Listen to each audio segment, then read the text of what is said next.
അവർക്ക് ഇന്ത്യക്കാരെ വലിയ ഇഷ്ടമല്ല. ഇഷ്ടമല്ലാത്ത ആൾക്കാരെ എന്റെ റെസ്റ്റോറന്റ് തല്ലി തകർത്ത് എന്നെ കയറ്റി വിട്ടതാ. ഒരു ഇന്ത്യക്കാരൻ ഞാൻ മാത്രമേ ഉണ്ടായുള്ളൂ. കോളേജിലാകെ ഒരു ഇന്ത്യക്കാരനെ ഉണ്ടായിരുന്നുള്ളൂ. കാര് പോയി പഠിക്കാനാണ് നമ്മുടെ ഇവിടുന്ന്. എന്റെ ഊബർ ഡ്രൈവറാണ് എന്റെ ബിസിനസ് പാർട്ണർ. ആകെ കിട്ടിയ മലയാളി പുള്ളിയാ.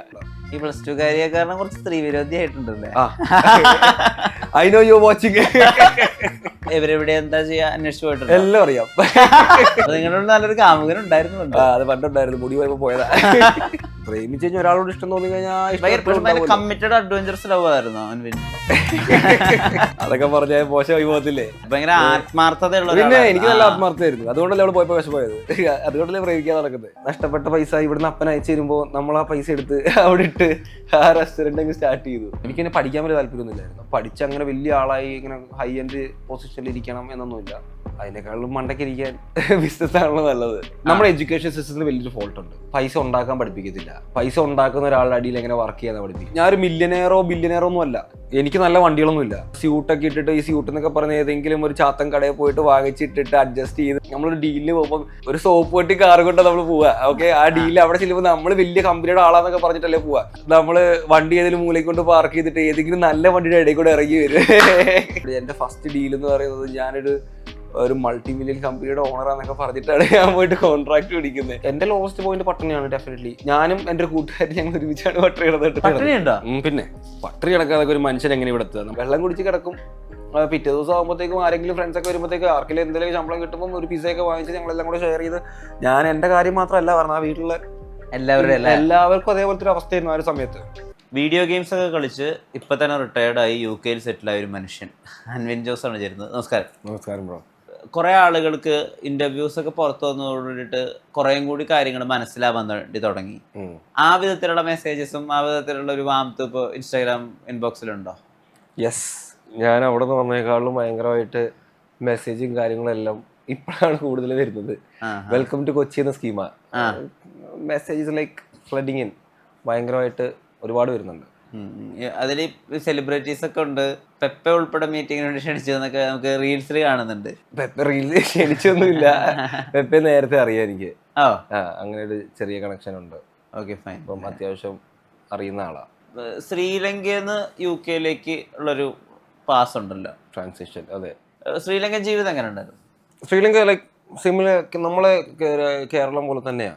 പ്രത്യേകിച്ച് അങ്ങനെ അവിടെ അത്ര അടിപൊളിയായിട്ടൊന്നുമില്ല. നമ്മളിവിടെ എന്താണോ അത് തന്നെയാണ് അവിടെ. പക്ഷെ കുറച്ചും കൂടെ എനിക്ക് തോന്നുന്നു ചെറിയൊരു കൺട്രി ആയതുകൊണ്ട് അവർക്ക് അവരുടെ ഗവൺമെന്റ് സിസ്റ്റം ഒക്കെ അന്ന് മാനേജ് ചെയ്യാൻ പറ്റുന്നു. ഇപ്പൊ കുളവായെങ്കിലും അന്ന് അവർക്ക് കൗൺസിൽ ആയാലും വൃത്തി ആയാലും ലൈക്ക് വന്ന് ക്ലീൻ ചെയ്ത്. നമ്മുടെ കേരളത്തിന് കുറച്ചുകൂടെ വൃത്തിയുള്ള ഒരു വേർഷൻ കേരളം തന്നെ. കുറച്ചും കൂടെ വേസ്റ്റ് ഒന്നും അവിടെ ഉണ്ടാവില്ല, ക്ലീൻ ആയിരിക്കും, അങ്ങനത്തെ ഒരു സെറ്റപ്പ്. ഇപ്പൊ എങ്ങനെയാണെന്ന് എനിക്ക് അറിയത്തില്ല. കുറച്ച് കാലം മുന്നേ 10 കൊല്ലം മുന്നത്തെ കഥയായി ഞാൻ പറയുന്നത്. അവിടെ ഡീസന്റ് ആണ്, അവിടെ നല്ലൊരു ലിവിങ് അവിടെ. ഈ 18 വയസ്സിൽ പുതിയൊരു രാജ്യം തന്നെയാണല്ലോ പോണത്. അപ്പൊ അവിടെ പോയിട്ട് നമ്മൾ ആദ്യം വീട് കണ്ടുപിടിക്കണം, അവിടുത്തെ ഭക്ഷണമായിട്ട് അഡാപ്റ്റ് ചെയ്യണം, അവിടെ കൂട്ടുകാരുണ്ടാക്കണം. അത് എളുപ്പമായിരുന്നോ? അല്ല, ഭാഷ ഭയങ്കര വ്യത്യാസമായിരുന്നു. അത് സിംഗല എന്ന് പറയുന്നത് ഒരു വെറൈറ്റി ഭാഷയാ. എനിക്ക് ഇതുവരെ മൊത്തത്തിൽ അങ്ങോട്ട് മനസ്സിലായിട്ടില്ല. അത് എന്തേലൊക്കെ മനസ്സിലാവും പറയുന്നത്, സംസാരിക്കാൻ അറിയാം, അതൊക്കെ ഓക്കെയാണ്. പക്ഷെ ഇച്ചിരി ബുദ്ധിമുട്ടാ ഇതൊക്കെ ഒന്ന് സെറ്റ് ചെയ്ത്. അവർക്ക് ഇന്ത്യക്കാരെ വലിയ ഇഷ്ടമല്ല. 2 ടൈപ്പ് ആൾക്കാരുണ്ടോ. എയ്തർ അവർക്ക് നമ്മളെ ഇഷ്ടമാണ്, അവർ നമ്മളെ റെസ്പെക്ട് ചെയ്യുന്നവര്, അല്ലെങ്കിൽ അവർക്ക് നമ്മൾ ഇഷ്ടമല്ല. ആ ഇഷ്ടമല്ല എന്ന് പറഞ്ഞ കാറ്റഗറി ഭയങ്കര എക്സ്ട്രീം ആയിരിക്കും. അവർക്ക് താല്പര്യമില്ല, നമ്മളെ കണ്ണിന് മുന്നേ കണ്ടുകൂടാ. ഇന്ത്യക്കാരനാണെങ്കിൽ അങ്ങനെ ഒരു രീതി ഓഫ് വേർഷൻ ഉണ്ട്. പക്ഷെ മോസ്റ്റ് ഓഫ് ദ പീപ്പിൾ എന്താ റിയാക്ഷൻ ഉണ്ടാവുക? ശരിക്കും നല്ല തെറി കിട്ടും. നീ ഇന്ത്യക്കാരനാണോ എന്ന് ചോദിച്ച് വളരെ ഡിസ്റെസ്പെക്ട്ഫുൾ ആയിട്ട് സംസാരിക്കും അവര്. അപ്പം അങ്ങനത്തെ ഒരു കാറ്റഗറി ഉണ്ട് അവിടെ. പക്ഷെ എന്റെ ഫ്രണ്ട്സ് ഒക്കെ എന്ന് പറയുന്നത് നമ്മള് അവിടത്തെ കോളേജില് ഒരു ഇന്ത്യക്കാരൻ ഞാൻ മാത്രമേ ഉണ്ടായുള്ളൂ. അവരൊക്കെ നല്ല ടേംസ് ആൻഡ് ഡീൽസ് ആയിരുന്നു. കോളേജിൽ ആകെ ഒരു ഇന്ത്യക്കാരനെ ഉണ്ടായിരുന്നുള്ളൂ. കോളേജിൽ ഞാൻ മാത്രമേ ഉണ്ടായിരുന്നുള്ളൂ. അവിടെ കാര് പോയി പഠിക്കാനും നമ്മുടെ ഇവിടുന്ന് ഞാൻ എങ്ങനെയോ പോയി പെട്ടെന്ന് പറഞ്ഞ പോലെ അവിടെ ഇന്ത്യക്കാരൻ. എന്റെ ഫ്രണ്ട് ഉണ്ടായിരുന്നു, അവൻ വേറെ ഇന്ത്യക്കാരൻ. അവൻ പോയി പെട്ടെന്ന് തന്നെ അവിടുന്ന് പോയി. അങ്കമാലിയുടെ ഏറിയസിൽ പറയുമല്ലോ, ഈ കോക്കിനഹള്ളിയിൽ പോയിട്ട് എന്തിനാ പഞ്ഞിക്കച്ചവടം നടത്തുന്ന, കേരളത്തേക്ക് 5 തവണ പിന്നിലുള്ളൊരു സംസ്ഥാനത്ത് പോയിട്ട് പഞ്ഞിക്കച്ചവടം നടത്തുന്ന എന്തിനാന്ന് ഇതുവരെ മനസ്സിലായിട്ടില്ല. അതുപോലെ നീ എന്തിനാണ് ശ്രീലങ്കയിൽ പോയി പഠിക്കണേ? നമുക്കിവിടെ ബാംഗ്ലൂർ ഉണ്ട്, നമുക്കിവിടെ മുംബൈ ഉണ്ട്, ചെന്നൈ ഉണ്ട്, അങ്ങനെ പറഞ്ഞ ആളുകൾ ഉണ്ടായിരുന്നില്ലേ? ഉണ്ട്. ഇത് സംഭവം എന്ന് വെച്ചിട്ടുണ്ടെങ്കിൽ എനിക്ക് ഇവിടെ നിന്ന് പോയാൽ മതി. ഇവിടെ നിന്ന് കേരളത്തിൽ നിന്ന് എങ്ങനെയെങ്കിലും ഒന്ന് പുറത്തു പോകണം. ഇവിടെ തന്നെ ആയിരുന്നല്ലോ നമ്മൾ ഇത്രയും കാലമായിട്ടുള്ള, എങ്ങനെയും ഒന്ന് പോകണം. അപ്പൊ കേരളത്തിൽ നിന്ന് പുറത്തു പോകണമെങ്കിൽ എല്ലാവരും നോർമലി പോകുന്നത് ബാംഗ്ലൂർ, പഞ്ചാബ് എന്നൊക്കെ പറഞ്ഞ് പോക്കും. അന്ന് എനിക്ക് ലവ്ലി പ്രൊഫഷണൽ യൂണിവേഴ്സിറ്റിയിലേക്ക് അഡ്മിഷൻ കിട്ടിയതാ. അവിടെ എനിക്ക് അവിടെയും പോകാൻ താല്പര്യമില്ല. കാരണം എല്ലാം കഴിഞ്ഞ് തിരിച്ച് ഞാൻ ഇങ്ങോട്ട് വരണമല്ലോ. ഏതെങ്കിലും ഒരു ബ്രേക്ക് കിട്ടി കഴിഞ്ഞാൽ അവിടെ നിന്ന് ഇങ്ങോട്ട് വരണമല്ലോ. ബാക്കി ശ്രീലങ്ക ആകുമ്പോൾ കുറച്ചുകൂടെ ഈസി ആയിരിക്കും. വേറൊരു രാജ്യമാണ്, പെട്ടെന്ന് വേണം തിരിച്ചും വരാം. ആ ഒരു സ്കീമിൽ അങ്ങോട്ട് പോയതാ. ഈ ബാംഗ്ലൂരൊന്നും അപ്പൊ കൊതിപ്പിച്ചേ ഇല്ല?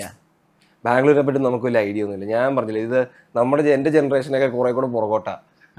ഇപ്പത്തെ ബാംഗ്ലൂർ എന്താന്ന് ഞാൻ ഇതൊരു ബാംഗ്ലൂർ കണ്ടിട്ട് പോലും ഇല്ല. അങ്ങോട്ട് പോയ സാഹചര്യം വന്നിട്ടില്ല. എപ്പോഴും പുറത്തോട്ട് തന്നെ പോകാൻ എനിക്ക് താല്പര്യമുള്ളൂ. ഞാൻ കുറെ എക്സ്പ്ലോർ ചെയ്യും, വേറെ വേറെ രാജ്യങ്ങളിലൊക്കെ പോകും, വെറുതെ ചില്ലടിച്ച് നടക്കുക. അത് തന്നെ നമ്മുടെ മെയിൻ പരിപാടി. അല്ലാണ്ട് ശ്രീലങ്കയിൽ പിന്നെ UK പോകുന്നു. അപ്പൊ UK ബൂം വന്നിട്ടില്ല നമ്മുടെ നാട്ടിൽ? ഇപ്പോഴുള്ള ഭയങ്കരമായിട്ടുള്ള UK ബൂം ഉണ്ടല്ലോ. UK ഞാൻ എത്തുമ്പോഴത്തേക്കും 2016 സമയം. 2016-17 ഞാൻ UK എത്തുന്നത്. അന്ന് അവിടെയും ശ്രീലങ്കയുടെ അതേ അവസ്ഥയാ. അന്ന് ഇന്ത്യക്കാർ ഇഷ്ടം പോലെ ഉണ്ട്, ലോട്ട്സ്. മലയാളീസ് ഭയങ്കര കുറവാ. നമുക്ക് അങ്ങോട്ടും ഇങ്ങോട്ടും ആൾക്കാരെ കാണുമ്പോ ആ മലയാളിയാണോ ആ സംഭവം ഉണ്ട്. ഇപ്പൊ അതില്ല, എല്ലാരും മലയാളീസാ. നമ്മള് ഇവിടുത്തെ മലയാളീസിനെ കാണുന്ന പോലെ തന്നെ അവിടെ മലയാളീസിനെ കാണാം. എല്ലായിടവും ഒരു അങ്ങനത്തെ ഒരു വൈബായി മാറിയിട്ടുണ്ട് അവിടെ. അവിടെ പോയിട്ട് അവിടെ നിന്ന് ഒരു ബിസിനസ് ഉണ്ട്, അതിനൊരു ബിസിനസ്സിന് സാധ്യത ഉണ്ട് എന്ന് മനസ്സിലാക്കിയ ഒരു സമയം ഉണ്ടല്ലോ. അതായത് നമുക്ക് പണിയെടുക്കണ്ട, നമുക്ക് ആളുകളെ വെച്ച് മാനേജ് ചെയ്ത് നമുക്കൊരു ക്യാപിറ്റൽ വെച്ച് റൺ ചെയ്ത് അങ്ങനെ കൊണ്ടുപോയാലും ഇവിടെ ഫീസബിൾ ആണെന്ന് തോന്നിയൊരു കാര്യം ഉണ്ടാവില്ല. ആ ഐഡിയ സ്ട്രൈക്ക് ആവുന്നത് എപ്പോഴാ? ബ്രോ, എന്റെ ഫസ്റ്റ് ബിസിനസ് ശ്രീലങ്കയിൽ നിന്നാണ്. ഞാൻ അവിടെ റെസ്റ്റോറന്റ് റൺ ചെയ്തോണ്ടിരുന്നതാണ്. ശ്രീലങ്കയിൽ നിന്ന് ഞാൻ പറഞ്ഞില്ലേ, ഇന്ത്യയിൽ ഇഷ്ടമുള്ളതും ഇഷ്ടമല്ലാത്തതുമായിട്ടുള്ള ആൾക്കാര്, ഇഷ്ടമല്ലാത്ത ആൾക്കാർ എൻ്റെ റെസ്റ്റോറൻറ്റ് തല്ലി തകർത്ത് എന്നെ കയറ്റി വിട്ടതാ. അപ്പോൾ അങ്ങനെയാണ് ഞാൻ UK എത്തിപ്പെടുന്നത്.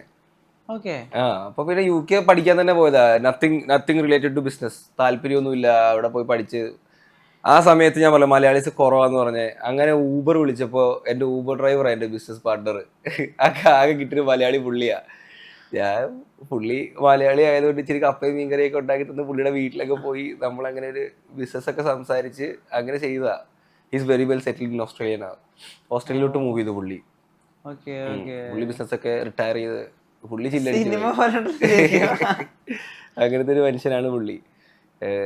അതാണ് UK ഒരു ലൈഫ്. അവിടെ ബിസിനസ് ഒന്നും ആദ്യമൊന്നും പ്ലാനൊന്നും ഉണ്ടായിരുന്നില്ല. അത് നന്നായിട്ട് സ്ട്രഗിൾ ചെയ്തു. UK അങ്ങനെ നമ്മള് എല്ലാം പറയുമ്പോൾ ക്ലിയർ ആയിട്ട് പറയണമല്ലോ. സ്ട്രഗ്ലിംഗ് ആണോ എന്ന് ചോദിച്ചാൽ ഡെഫിനറ്റ്ലി സ്ട്രഗ്ലിംഗ് ആ. നമുക്ക് പിടിച്ച് നിൽക്കാൻ പറ്റുന്ന ആൾക്കാരാണെങ്കിൽ പറ്റും. നമ്മൾ മറ്റേ സിനിമയിൽ പറഞ്ഞല്ലോ, അജേഷിന്റെ ക്യാരക്ടർ ഉണ്ടല്ലോ, നമ്മൾ ഈ വിട്ടുകൊടുക്കില്ലല്ലോ. എനിക്ക് ഈ ഇടയ്ക്ക് വന്നതിൽ ഏറ്റവും ഇഷ്ടപ്പെട്ട സിനിമ അത്. ആ ക്യാരക്ടർ അങ്ങനെയായിരുന്നു, തോക്കാൻ താല്പര്യമില്ല. അപ്പൊ അങ്ങനത്തെ ഒരു മെന്റാലിറ്റി നമ്മൾ സെറ്റ് ചെയ്ത് കഴിഞ്ഞാല് നമുക്ക് എവിടെ എന്തെങ്കിലും വേണമെന്ന് കാണിക്കും. അൻവിന്റെ ഉള്ളിൽ അങ്ങനെ രാജേഷ് ഉണ്ടായിരുന്നോ UK-ലും ശ്രീലങ്കയിലൊക്കെ സമയത്ത്? എന്റെ ഉള്ളിൽ എപ്പോഴും അങ്ങനെയാ. എനിക്ക് താല്പര്യമില്ല. തോറ്റു കഴിഞ്ഞാൽ എന്താ, നമുക്ക് പിന്നെയും ഡെവലപ്പ് ചെയ്യണം. തോക്കൊന്നുമില്ല. അതായത് നമ്മളെപ്പോൾ തോക്കുന്നെന്ന് പറഞ്ഞിട്ടുണ്ടെങ്കിൽ നമ്മൾ ഗിവ് അപ്പ് ചെയ്യുമ്പോഴാണ് തോക്കുന്നത്. നമ്മളൊരു പരിപാടി ചെയ്തുകൊണ്ടിരിക്കുമ്പോൾ ഓക്കെ അത് മടുപ്പിച്ചു, നമുക്ക് നിർത്താമെന്ന് പറയുന്നത് വരെ തോക്കത്തില്ല. എത്ര നഷ്ടത്തിൽ പോലും കുഴപ്പമില്ല, നമ്മൾ തോറ്റിട്ടില്ല.